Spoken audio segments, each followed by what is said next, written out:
Äh, Tänase tunni teema on paaris ja paaritu funktsioon. Ja kõigepealt vaatame, mis see tähendab, millised mõisted, definitsioonid õpikus on antud. Ja esimene mõiste on paarisfunktsioon. Kui vaadata selle funktsiooni graafik, siis see graafik on sümmeetriline y-telje suhtes. Vot see esimene, mis siin paremal pool, ongi paarisfunktsioon, sest et haarad vaatavad teise peale nagu peeglis. See Y-telk on nagu peegel nende jaoks. Aga seda saab tuvastada, kas funktsioon on paaris või paaritu, ka nii, et meil poole graafiku. Siis kehtib selline seos, et kui funktsioon on paarisfunktsioon, siis selle funktsiooni väärtus kohal miinus x on sama nagu kohal x.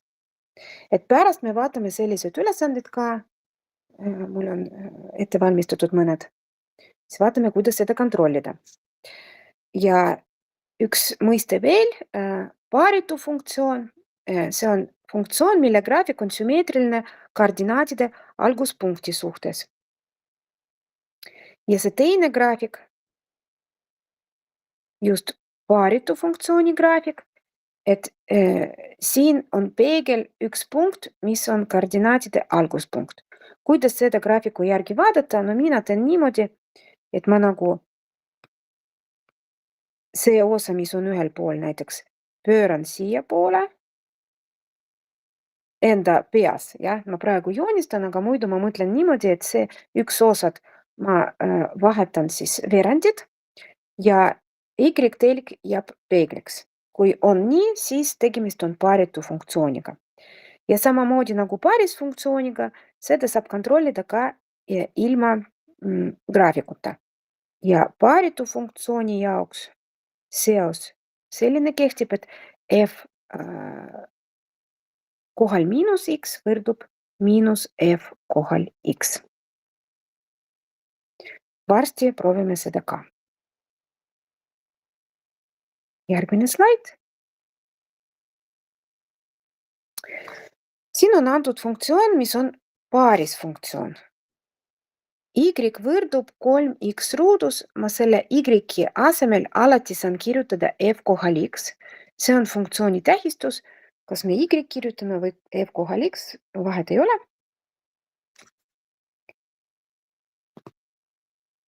Ja proovime seda ka kontrollida, me teame, et see on paarisfunktsioon, et kuidas see seos kehtib, kui me vaatame seda valimite kujul, mitte graafikut.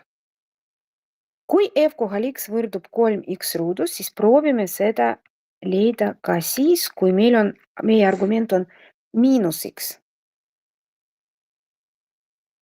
3 ja sulgudes miinus x ruudus. Ehk ma x-i asemel panen miinus x-i. Mis nüüd juhtub selle miinusega, kui ta on ruudus? Ta kaob ära, sest et iga miinus kaob ära, kui võtta seda ruudus. Siis jääb 3x ruudus, aga see on sama nagu esialgne funktsioon, ehk see on f kohal x.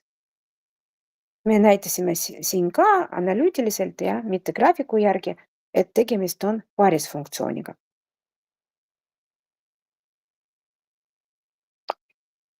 Järgmine oli paaritu funktsioon ja selle valem on f kohal x võrdub x kuubis pluss x.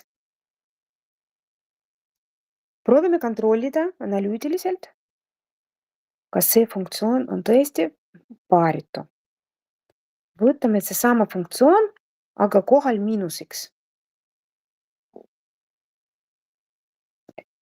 X-i asemel ma panen miinus x-i.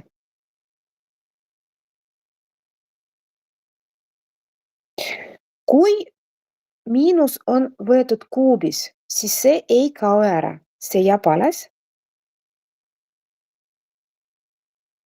Ja ma kirjutan nüüd niimoodi, et see on miinus x kuubis.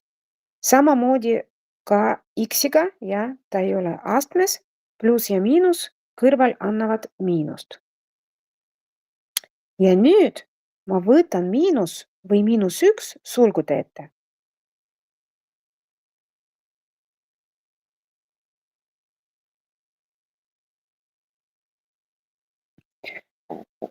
Sulgude ette ma võtsin -1 või miinus lihtsalt, ma võin seda ühe kustutada. Kui ma avan sulud, siis ma saan see, mis oli enne. Ma saan siit seda. Vabandust, ma siin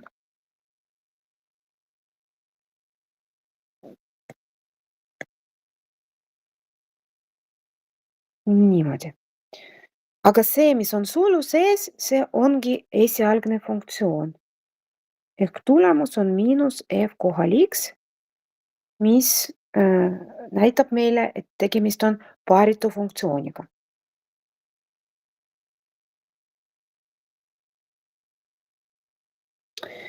Nüüd teeme üks ülesanne, siin on antud 2 graafikut ja vaja tuvastada, kas tegemist on paarisfunktsiooniga, paaritu funktsiooniga või võib-olla see ei ole paaris ega paaritu funktsioon, sellised ka on olemas. No vaatame esimene graafik. Kuidas aru saada, kas on sümmeetriline Y-telje suhtes?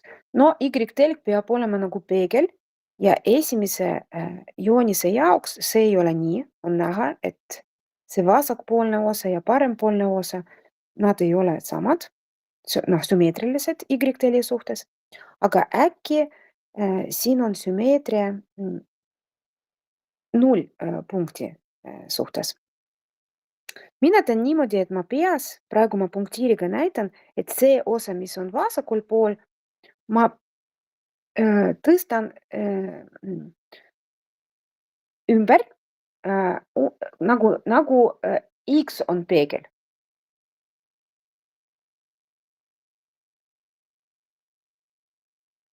Ja punktiiriga ma näitan see tulemus, jah, et ma kasutasin X-telg nagu peegel ja vaatan, et kuidas see osa muutub, jah, selle osa graafik muutub. Ja nüüd, kui ma näen, et Y-telg on peegel ja need osad, mis on punktiiriga ja parempoolne, kui nad sümmeetrilised, siis tegemist on paaritu funktsiooniga. Tõesti, see on nii, see on siis paaritu funktsioon.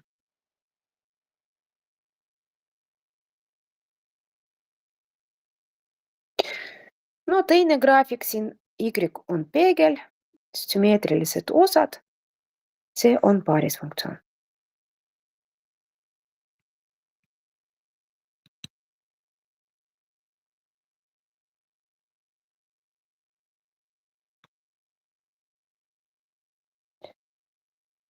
Ja järgmine ülesanne.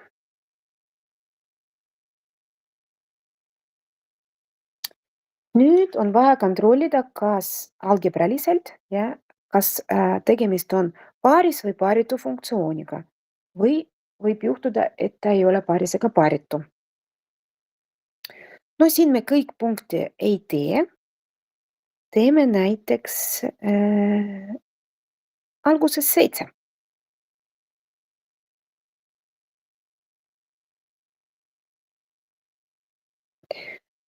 Ma kohe alustan juba kontrollimist. Ma võtan funktsiooni argumendiga miinuseks ehk x-i asemel ma panen miinus x-i.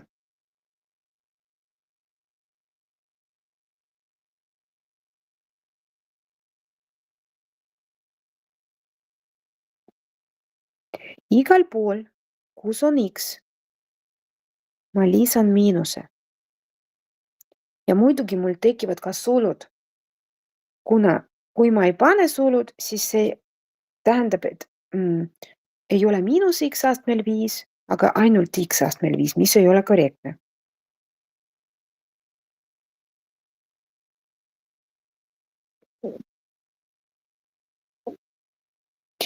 Nüüd, kui mul on üleval miinus x ja ta on astmel 5, see tähendab, et miinus ei kao ära, ta jääb alles. Ma kirjutan seda ette. -2 x astmel 5.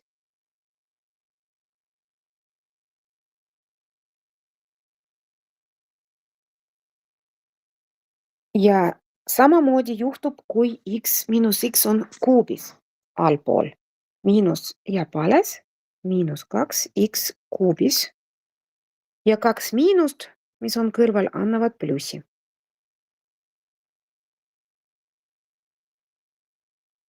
Nüüd vaatame, mis juhtub allpool, kui me võtame miinus sulgude ette. Siis sulgudes jääb 2x kuubis miinus x-i. Nüüd on üks miinus üleval ja üks miinus on all. Kui me miinus jagame miinusega, aga murdjoon ongi jagatis, siis need miinused kaovad ära.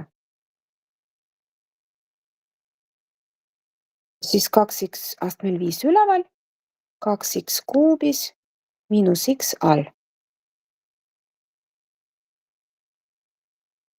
Aga see ongi meie esialgne funktsioon. Mis järeldus me saame siin teha?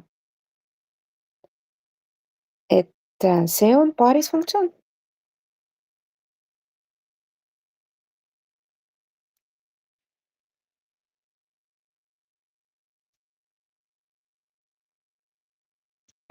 Paarisfunktsioon.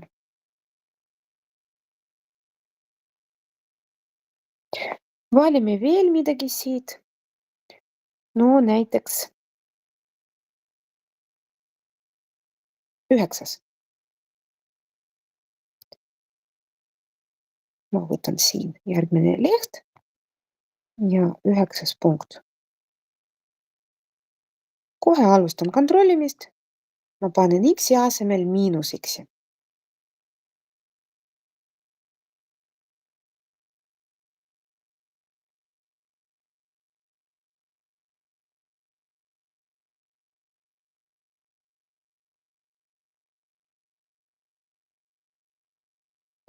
Avan sulud. Kui miinus on ruudus, siis miinus kaob ära. Ja 2 korda miinus x on miinus 2x-i, miinus 3. See funktsioon, mis me saime, see ei ole esialgne. Ja kui me võtame miinussulgude ette, ma võin ka proovida seda teha siin, siis tekib selline olukord siin.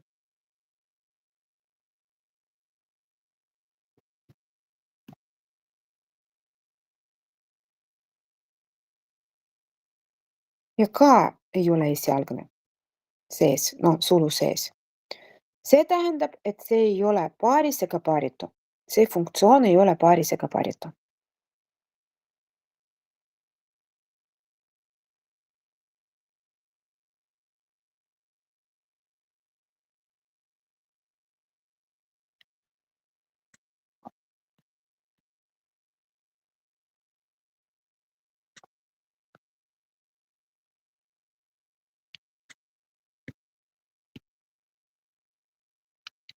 Paaritu. Ja veel võtame ühte.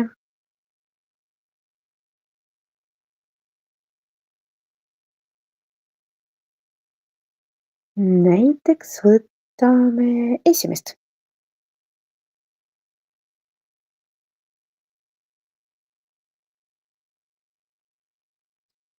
F kohal miinus x võrdub 2 jagatud miinus x-iga miinus miinus x.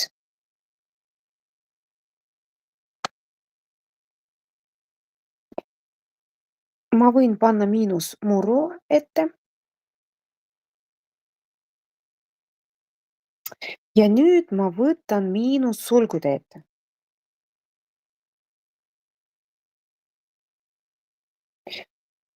Ma võin ennast alati kontrollida, kui ma midagi võtan sulgude ette, see tähendab tegurdamine. See protsess nimetatakse tegurdamiseks. Siis ma võin alati ennast kontrollida nii, et ma avan sulud, kas ma saan see esialgne tulemus. Kui saan, siis on kõik hästi. Aga see on siis miinus f kohal x. See tähendab, et see funktsioon on paaritu.